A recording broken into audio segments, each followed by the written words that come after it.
আমাদের সংস্কৃতি, আমাদের সংস্কার সর্বদা থাকবে আমাদের সাথে। ভারতের মহান গ্রন্থ আর কাব্যের সম্পূর্ণ সংকলন। সাবস্ক্রাইব করুন তিলক। বৃত্তাসুরী না, বরং আপনিও প্রদ্যুম্নের কোনো ক্ষতি করতে পারবেন না। বৃত্তাসুর, তুমি আমার এবং আমার মায়াবী শক্তির অপমান করেছো। ক্ষমা করুন মহারাজ, আমি আপনাকে বাস্তবিকতা বলতে চাই। আমি দুঃখিত যে আমি আপনার আজ্ঞার পালন করতে পারিনি। আমি দুঃখিত মহারাজ যে আমি আপনার সেবা ভালোভাবে করতে পারিনি। তা সত্ত্বেও তুমি নিজের মুখ দেখাবার সাহস করছো। ক্ষমা করুন স্বামী, আমি এখানে আসতে চাইছিলাম না। তা সত্ত্বেও তুমি নিজের পরাজয়ের গল্প আমাকে শোনাতে চলে এসছো। আমাকে প্রদ্যুম্ন বাধ্য করেছে স্বামী, প্রদ্যুম্ন বাধ্য করেছে। আবার তুমি আমার সম্মুখে শত্রুর প্রশংসা করছো। ক্ষমা করুন স্বামী, আমি আপনাকে বাস্তবিকতা বলতে চাই। প্রদ্যুম্ন আমার বধ করে আমার মাথা আপনার সম্মুখে পাঠিয়ে দিয়েছে। এটা ওর মায়া, ওর মায়া। যতক্ষণ পর্যন্ত আমি প্রদ্যুম্নের বিজয়ের বার্তা আপনাকে না দিয়ে দিতে পারি, ততক্ষণ আমার প্রাণ আমার মুন্ডুতে আটকিয়ে থাকবে। স্বামী, আটকিয়ে থাকবে। স্বামী, আমার শেষ প্রণাম স্বীকার করুন। যতক্ষণ পর্যন্ত আমি প্রদ্যুম্নের বিজয়ের বার্তা আপনাকে না দিয়ে দিতে পারি, ততক্ষণ আমার প্রাণ আমার মুন্ডুতে আটকিয়ে থাকবে। স্বামী, আটকিয়ে থাকবে। স্বামী, আমার শেষ প্রণাম স্বীকার করুন।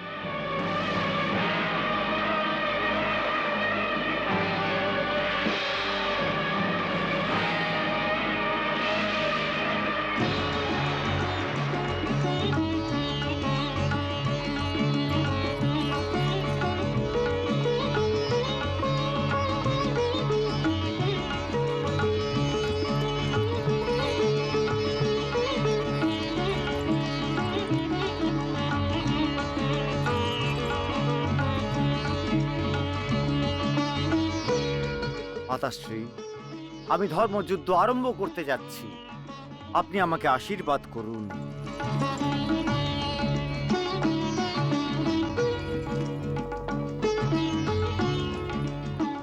বিজয়ী ভব পুত্র, বিজয়ী ভব।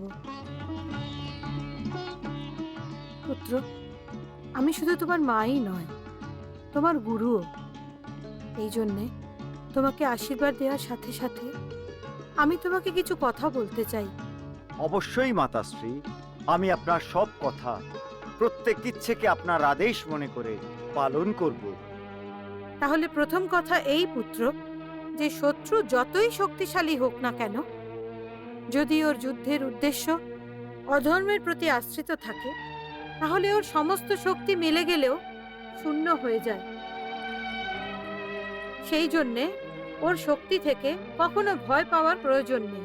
আর ওর গৃহে হঠাৎ প্রবেশ করে ওকে আশ্চর্যচকিত করে দিতে হবে। আর এইভাবে তুমি যুদ্ধের ঘোষণাও করে দেবে, আর যুদ্ধের প্রথম চরণও জিতে যাবে। মাতাশ্রী, যুদ্ধ শিক্ষার এই প্রথম পাঠ সর্বদা মনে রাখবো। আর দ্বিতীয় কথা এই হলো পুত্র, যে যুদ্ধ ধর্মের রক্ষা করার জন্য করা হয়ে থাকে, তার মধ্যে যদি নিজের প্রাণের আহুতিও দিতে হয়, তাহলে পিছনে ফিরে আসতে নেই। যোদ্ধা যদি শুধু একলাই হয়, যদি ও নিজের প্রাণ হাতে রেখে যুদ্ধ করে, তাহলে বড় বড় শূরবীরও ওর কাছে নষ্ট হয়ে যাবে। একজন একা যোদ্ধা হাজার শক্তিশালী যোদ্ধাদেরও নষ্ট করে দিতে পারে। আর যুদ্ধে যদি কখনো পরাজয়ও হয়ে যায়, তাহলে যতক্ষণ পর্যন্ত ওর শরীরে প্রাণ আছে, ওকে ওই পরাজয়কে শেষ পর্যন্ত মেনে নিয়ে যুদ্ধ করে যেতে হবে। অবশ্যই মাতাশ্রী, আমি আপনার আশা পূরণ করার জন্য আপ্রাণ চেষ্টা করব। আর একটা অটল সত্য মনে রেখো প্রদ্যুম্ন, যে ধর্মযুদ্ধে বিজয় সর্বদা ধর্মেরই হয়, আর অধর্মীদের সর্বদা বিনাশী হয়। নিজের মা আর নিজের গুরুদেবের এই শিক্ষা এবং ওই সিদ্ধান্তকে আমি কি করে ভুলে যাব? আমার যদি প্রাণও চলে যায়, তাও আমি কখনো অধর্মের পথে যুদ্ধ করব না। আর এই কথা তো আমি তোমাকে আগেই বলে দিয়েছি যে ধর্মের শত্রু সমরাসুরের মাথা অহংকারের কারণে অন্তরিক্ষে ছেদ করছে, আর ওর মাথাকে ওর দেহ থেকে আলাদা করে দেওয়াই তোমার মুখ্য উদ্দেশ্য হওয়া উচিত। কিন্তু আমি তোমাকে বোধহয় এটা বলিনি যে ওর অহংকারের চিহ্ন হচ্ছে ওর বিজয় স্তম্ভ, যার ওপর ওর বিজয় পতাকা উড়ে বেড়াচ্ছে। তুমি নিজের অন্তর্চক্ষু দিয়ে তাকে দেখো, তুমি অবশ্যই দেখতে পাবে।